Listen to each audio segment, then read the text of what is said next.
Ladies and gentlemen, today we're going to be checking out the IGN review for God of War Ragnarok, and I'll be honest, next Wednesday I am so in the zone, bruv. I don't care about nothing else. I'm just looking at Wednesday. When this comes out, I'm going to just be gassed, mate, playing it non-stop until it is done. Also, a real quick, either tomorrow or Saturday, I'm dropping a video that I've been doing for 10 weeks now. My favourite video games of all time. It's a top 50 list. Spoiler alert, God of War is on the list. And when I talk about God of War, I actually say, I'm going to be a little bit salty. And it would be funny, though, if Ragnarok makes the list. Got this feeling it's going to make it. But I'm not waiting, and I'm not redoing that video. I'm not doing another 10 weeks. Let's check this out, ladies and gentlemen. If you're excited for Ragnarok, do me a favour.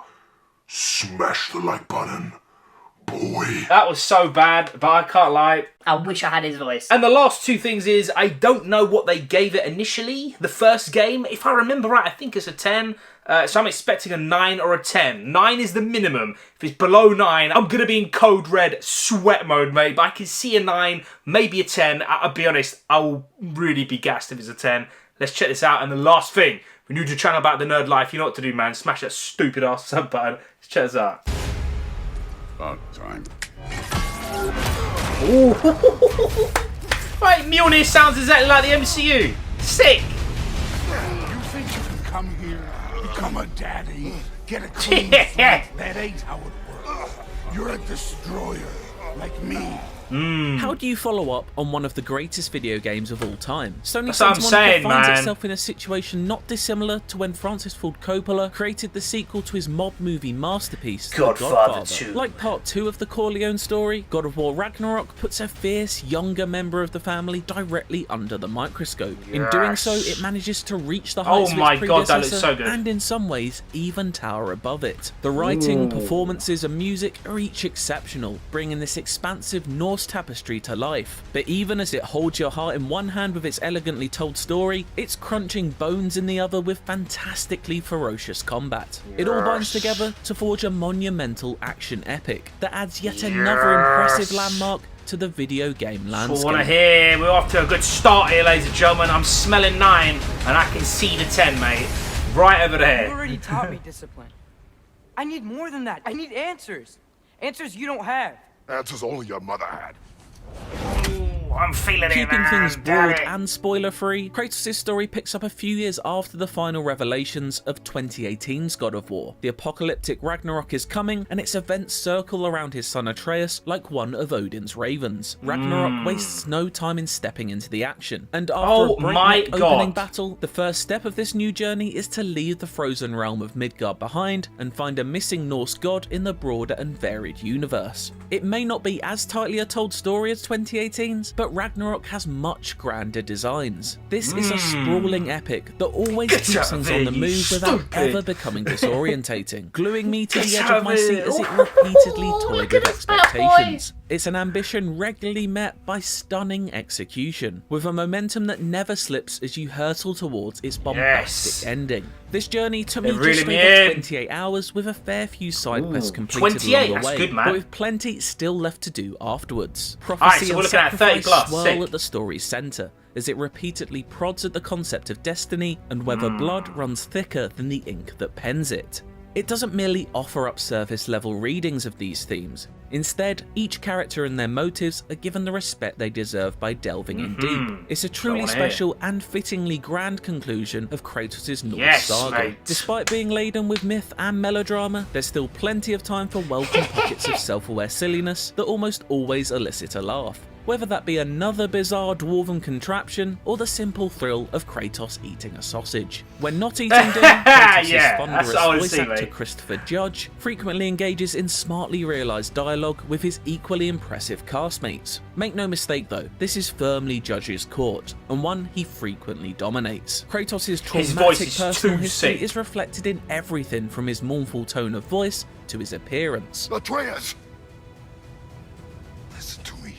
His Icarus wings are long since clipped, but his complexion is still pale, like a square of wall where a family portrait used to hang. The everlasting cycle of violence between parents and their children has long been a theme ever since the original God of War trilogy, although one that was only truly emphasised in 2018's revival. Now it's an inescapable fixture of Ragnarok, an exploration of the rawest and most human of emotions, and what happens when they are channeled through superhuman vessels. Pain leads to anger, anger leads to hate. This is the genesis of the stalking threat embodied by the incomparable force that is a grieving mother. Portrayed incredibly with a newfound fury by Danielle Bisutti, Freya is a striking presence to be reckoned with in the sequel. No longer just a helpful witch in the woods, she's given a whole new spectrum of emotional depth to play in, and Ragnarok is all the better for it. Each character is given their own moments to shine throughout. Sunny Suljic fires back regularly with the sharp teenage tongue of a brasher, more confident Atreus, and Alistair Duncan's severed head accessory we got the head still. Continues to provide levity and exposition in abundance.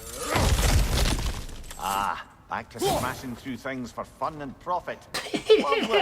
Various newcomers to the vastly expanded cast also deliver fantastic performances, with a particular standout being Leia Hayes, radiating infectious energy from the mysterious Angerboda.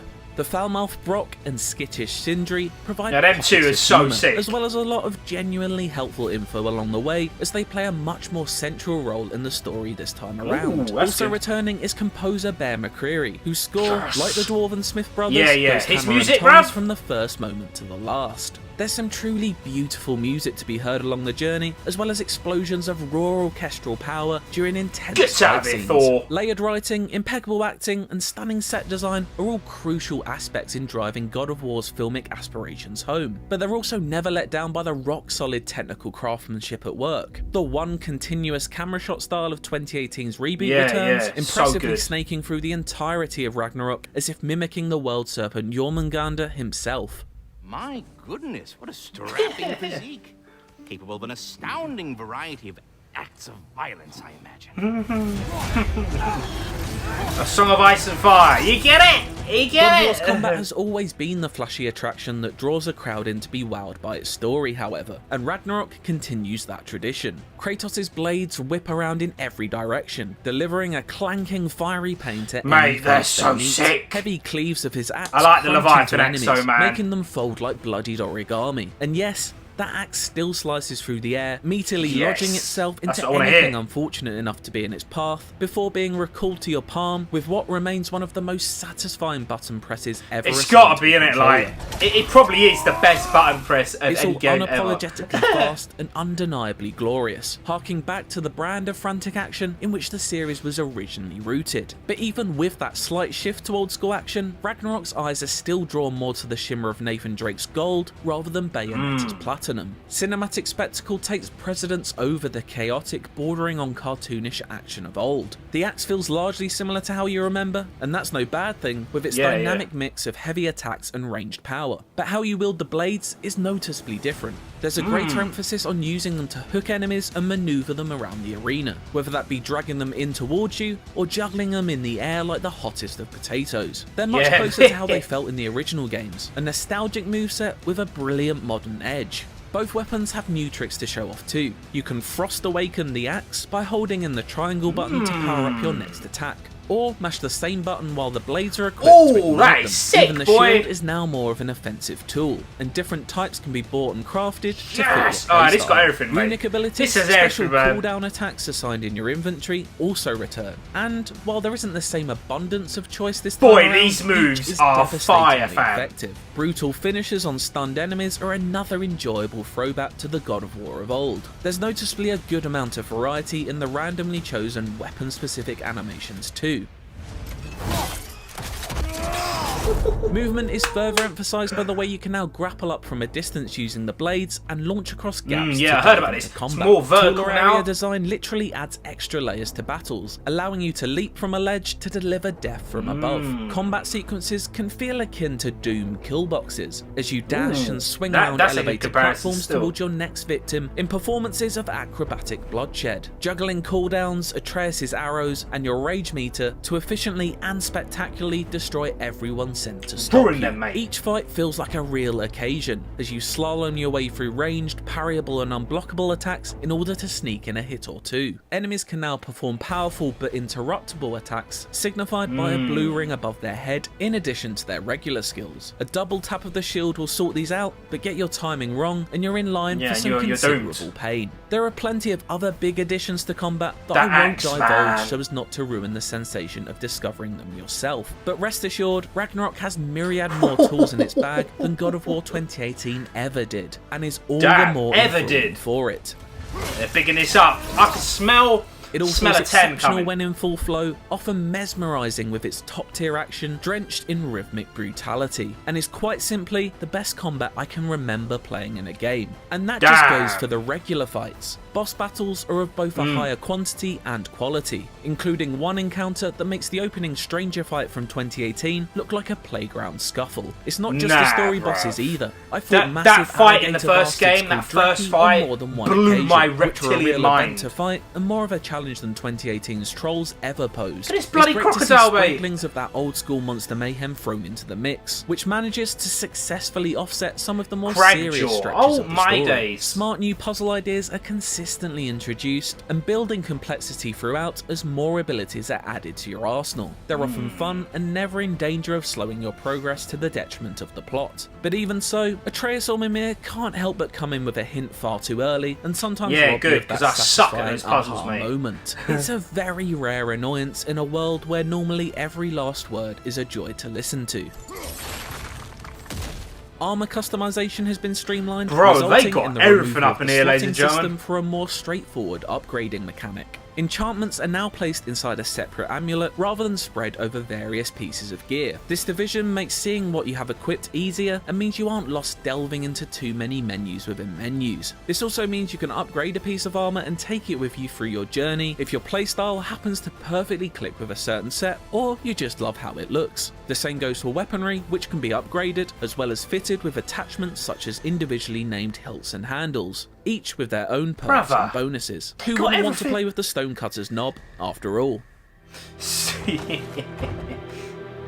Alright, we're going to all realms as well, Realms old and new I'm going are back to regularly a Helheim. sight to My behold, favourite. many looking torn from the pages of fairy tales, stocked with oversized flora and fauna. There's an extra effort to delve deeper into the mythology this time around, and as someone who's a fan of the Nordic source material, it's a real pleasure to see all of the different interpretations of creatures, people and places they inhabit brought to life in all manner of delightfully weird ways. For example, the dwarven city of Nidavellir is a welcome rural change of scenery, with its many homes and tunnels that Kratos must amusingly crawl around in. It's at the centre of the rocky realm of Svartalfheim, where waterways weave through islets littered with bubbling geysers. There's a real sense that this realm was ripped right out of the Old Norse poetic Edda's home of Iceland. Those geysers are also key to solving many of the puzzles in the region, as you freeze them to create stepping stones and manipulate machinery. Quirks like this help in making each place feel unique. Similarly, fun ideas are introduced in the returning Alfheim, such as reflective crystals that you can ricochet your axe off of to open doors, or even use to blindside unwitting opponents in combat.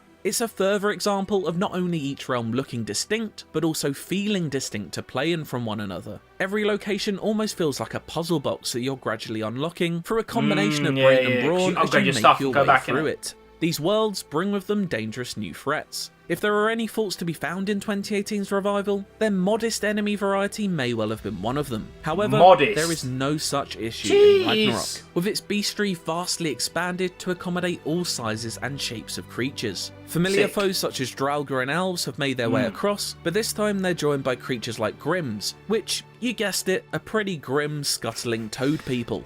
Then there's a personal favourite, the Einherjar, Aesir warriors who harness the power of the Bifrost that makes a section of your health bar glow before removing that chunk on the next hit. There's an engaging but never unfair difficulty curve throughout as you're met with progressively greater threats. Oh my god, I love dragons, man. Look at the Side size of that missions are sometimes bastard. spectacles in their Look at own this right. thing. They're a great source of character development as you learn more about your friends and companions by helping them right past wrongs. Some side quests do just present a pure gameplay challenge over extra stories, however, such as hunting down powerful legendary enemies dotted across the realms of Yggdrasil's roots. There is no shortage of genuinely tough side boss encounters either. Chipping away at larger health bars is a really satisfying challenge, and remarkably well balanced against the standard quick kill nature of the majority of Ragnarok's fights. It's yet another testament to the masterful combat design on display. And yes, there are some absolutely tough as nails endgame level challenges to rival the Valkyries of 2018, but I'm gonna let you find out what those are for yourself. Aye. There's a substantial slew of collectibles to clean up as well, with Odin's ravens, puzzle chests, artifacts, and much more to find in every corner. There's a ton to be done after the main story has been brought to a close. Chucked a lot of stuff in here for us. Incredibly moorish and fun to complete. Ragnarok never once rests on its laurels, throwing new ways to play at you until the very end. Despite having a seemingly endless amount to praise here, I really have barely scratched the surface of what God of War Ragnarok has to offer. I'm deliberately omitting dozens of secrets and surprises. If it ain't a 10, dare spoil I'll what's to slap come this for anyone laptop off the booting it table, up man. for the first time. But rest assured, there are both huge story moments and fresh gameplay additions that live up to and often surpass expectations. Taken all together, much like The Godfather Part 2, God of War Ragnarok delivers not only a chapter that reaches the lofty heights of its predecessor, but leaves it impossible to imagine the series without it. Where's 10? Come on. Gotta come. Surely. An enthralling spectacle to behold, and an even more exciting one to take the reins of, God of War Ragnarok melds action and adventure together to create a new, unforgettable Norse saga. Impeccable writing, pitch-perfect performances, knockout action, it's a complete work of art from top to bottom. Reflecting its core themes, it's everything a sequel should be, respectful of its legendary lineage, but not afraid to take it to exciting new places. God of War Ragnarok is an almighty achievement. This shot as well killed me in that the makes trailer, many man. of Look its at it. peers look positively mortal by comparison. Masterpiece. For my I'm so full gassed. written review, check I'm out so the gassed, article bruv. on IGN.com, and for everything else God of War Ragnarok, Stay tuned to semznerd./youtube.com. Yeah, whatever. First of all, respect IGN. Thank you for the review. Yeah, 10, mate. God damn. 10 nerds out of 10. That's what I'm probably going to be rating it. I gave the first one a 10. Easily a 10. I've done it 5 times now, and it still gets me emotionally on the action side of stuff. It's so goddamn sick, and I cannot wait to play this, man. Wednesday. We're nearly here, ladies and gentlemen. Stay away from all spoilers if you can. You do not want to get spoiled, because from what I remember them saying, they were going to make this a trilogy, but then I said, you know what, F that. So everything is in here. This is the final game, or you know what I mean. Ragnarok is the final game. Don't get spoiled, ladies and gentlemen. Thank you so much for watching. I appreciate you all. Peace.